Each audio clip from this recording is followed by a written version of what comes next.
Welcome back. We'll give you updates from the war in Ukraine. That the Prosecutor General of the country has testified before the U.S. House of Representatives Foreign Affairs Committee, underscoring accusations of war crimes, torture, and other human rights violations. He asserted Russia is inflicting upon Ukrainians.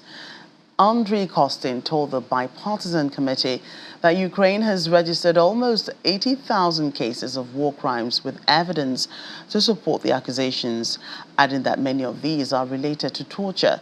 Mr. Kostin also called for an international tribunal against the crime of aggression, which Democratic Representative Bill Keating introduced in a House resolution. Although the International Criminal Court can prosecute war crimes, crimes against humanity, and genocide in Ukraine, it cannot prosecute the crime of aggression due to legal constraints. As of today, we have registered close to 80,000 cases of war crimes. Evidence of these crimes, however, is growing exponentially. Torture chambers. We have discovered approximately 20 such locations and even more unlawful detention facilities. Over 1,000 torture chamber survivors submitted their evidences. Survivors report that Russian forces subjected them to different forms of abuse, including beating with sticks and rubber batons, use of electric shocks, waterboarding, stripping them naked, threats of death or mutilation, and others.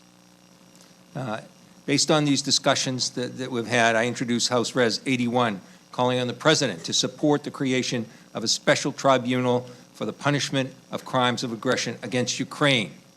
Today, as you've heard in previous hearings, you again demonstrate a clear foundation of evidence that you've established showing the atrocity of these crimes and for the crime of aggression. And I strongly urge this committee to take up this piece of legislation quickly because it's of its urgent nature.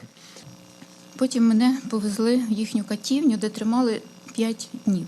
And then they took me to their torture chamber and kept me there for 5 days. Це був страшний кошмар, мене били. This was terrible. I was beaten. Змушували роздягатись. Forced me to undress. Різали ножем, погрожували зґвалтувати і вбити. Cutting my body with a knife and threatening to rape and kill me. Вивозили у поле, там знову били, ставили на коліна, приставляли пістолет до голови. I also was taken out into the field and they beated me again and they were putting a handgun next to my head and shooting as if executing me. І врешті змушували копати собі могилу. Also forced me to dig my own grave. In the meantime, NATO Secretary General Jens Stoltenberg has paid his first visit to Kyiv since Russia invaded Ukraine last year. Speaking at a news conference, the alliance chief said Ukraine's future lies in NATO. He pledged continued military support for Ukraine, saying NATO allies had trained tens of thousands of troops and provided 65 billion euros of military aid alone. I also recognize that President Zelensky will raise the issue of membership of security guarantees, and this will be high on the agenda of the meeting and also in the lead-up and the preparations for the Vilnius summit. Ukraine's future is in the Euro-Atlantic family. Ukraine's future is in NATO. All allies agree on that. It is extremely important to ensure that all the systems, all the weapons which are already in Ukraine work as they should. Meaning that they need ammunition, enormous amounts of ammunition. They need spare parts, maintenance, repair capabilities, maintenance. So yes, we should discuss whether there is a need for new platforms, but to just ensure that all the platforms which are there are working as they should is an enormous task, and that will also be addressed when we meet in Ramshak tomorrow. Nicaraguan President Daniel Ortega has received Russian Foreign Minister Sergey Lavrov in Managua. The two men and delegations from both countries met at the Oppenheim Convention Center in Nicaragua's capital. After the meeting, the Russian envoy spoke to the media, highlighting the close ties between Russia and Nicaragua. He also thanked Nicaragua for its support in promoting Russia with Latin American integration organizations. Nicaragua is a close ally of Mr. Putin, and President Ortega has been vocal about his support for the Russians amid the conflict between Russia and Ukraine. Meanwhile, Russian President Vladimir Putin says delivering goods to regions of Ukraine that Russia unilaterally annexed last year was problematic and ordered the government to address the problem. According to the Kremlin, Putin visited Russian-controlled territory in Ukraine's Luhansk and Kherson regions earlier this week. Kherson, Zaporizhia, Luhansk and Donetsk are the four regions that President Putin proclaimed annexed last September following what Ukraine said were sham referendums. Russian forces only partly control for the four regions.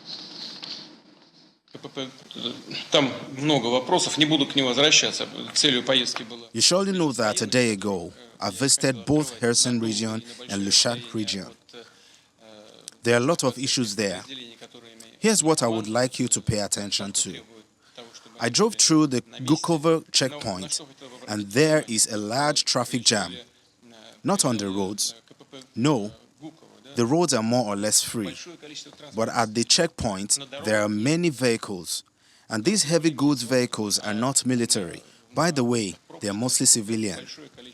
Regarding that, of course, it is necessary to pay attention and improve the situation, because we will talk more about this, about the prices in these territories and what needs to be done. Cargo delivery there is problematic. Infrastructure on these territories is another story. Just as it was in Crimea back then, there is a lot of work to be done, understandably. Meanwhile, the Russian Defense Ministry says the Russian Defense Minister Sergey Shoigu has inspected Yar's strategic missile systems in the Kaluga region south of Moscow. The strategic missile base visited by Mr. Shoigu and Strategic Missile Force Commander Sergey Karakayev is the first which is armed with new Yar's silo-based missile systems. According to reports, Mr. Shoigu was briefed on the combat capabilities of the missiles. Ukrainian President, in the meantime, Vladimir Zelenski, has inspected the frontier with Belarus and Poland and thanked border guards for their defense of the country since the invasion began. The president posted video footage that shows him meeting border guards in woodland with barbed wire fencing beside a river in the Volyn region of northwestern Ukraine. Mr. Zelensky said after discussing border protection measures at a meeting in January that Ukraine must be ready at the frontier with Belarus, even though Kyiv did not see anything powerful there apart from statements. Russia used Belarus as a launch pad for its full-scale invasion of Ukraine in February last year, and President Vladimir Putin said last month that Russia would station tactical nuclear weapons on its close allies' territory. In a separate post, Mr. Zelensky said he had discussed security and socioeconomic issues with political and military leaders in the Volyn region. Well, Kyiv said it had received the first shipments of the American-made Patriot surface-to-air missile system and deployed light armored fighting vehicles sent by France as it prepares for a major counter-offensive against Russian forces in eastern Ukraine. Ukrainian Defense Minister Oleksiy Reznikov wrote in a Twitter post which reads today, "Our beautiful Ukrainian sky becomes more secure because Patriot air defense systems have arrived in Ukraine." He added that the United States, Germany and the Netherlands had kept to their word after promising to provide Ukraine with the defense system as Russia launches air attacks against critical energy infrastructure. Ukrainian President Volodymyr Zelenski has said that the system will significantly strengthen Ukraine's defense against Russian strikes.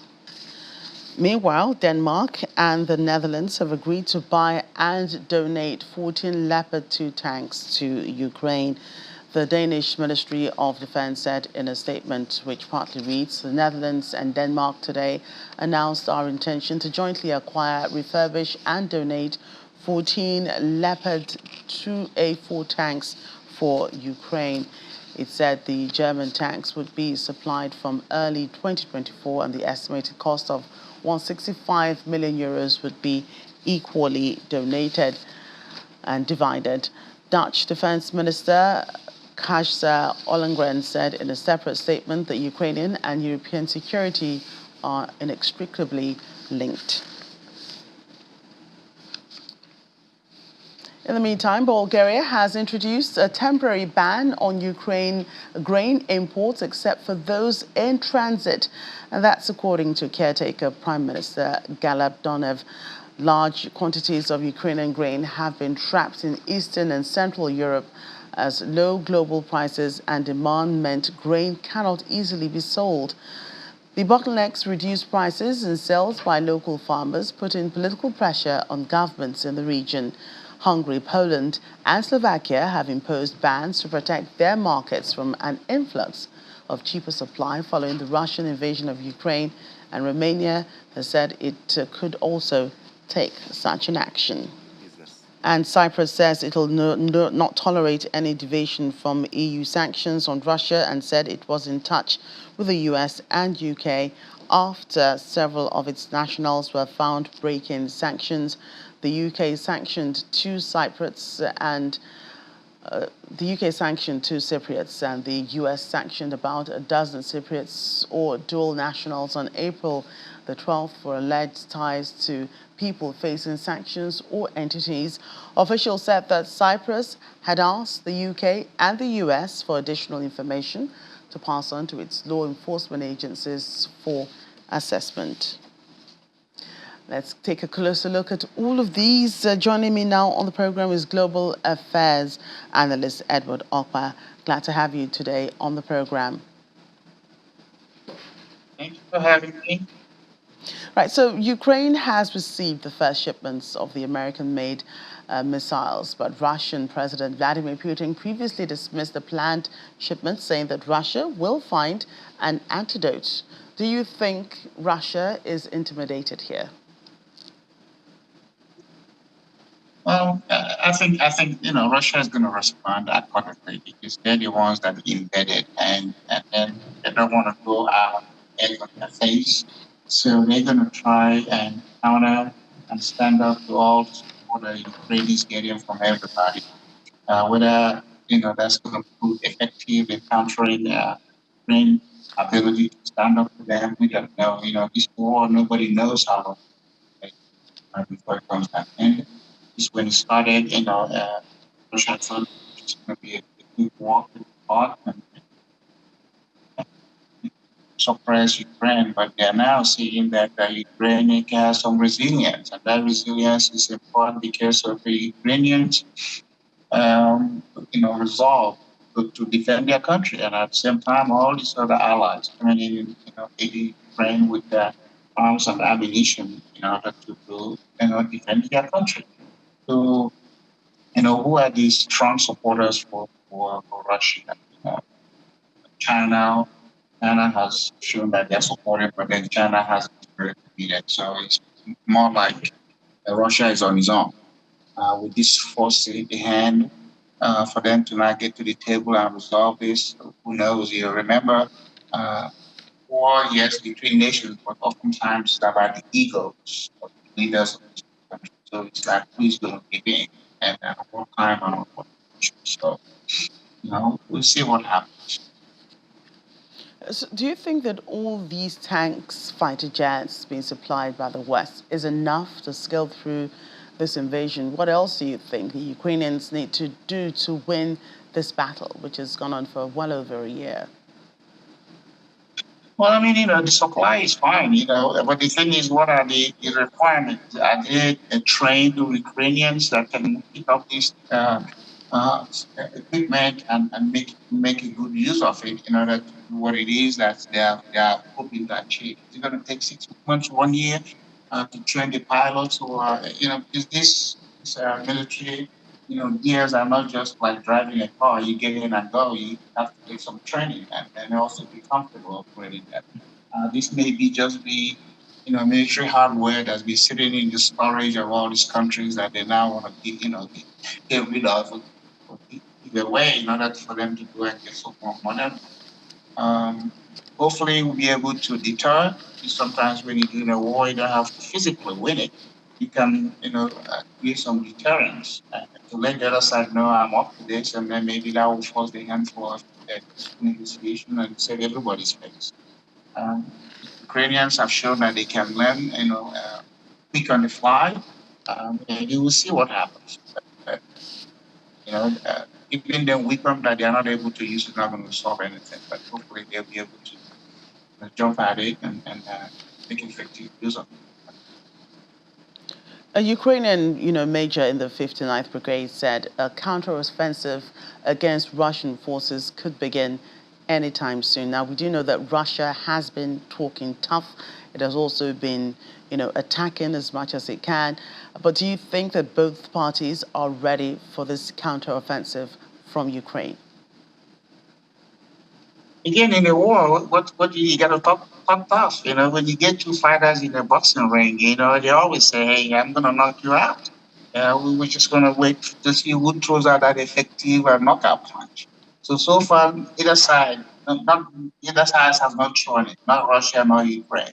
So again, like I said earlier, there are a lot of ego involved, and then the people that are supporting the countries that are rallying for Ukraine also don't want them, to lose, because that is going to, by extension, show that they too couldn't even take Russia out, like standing on its own.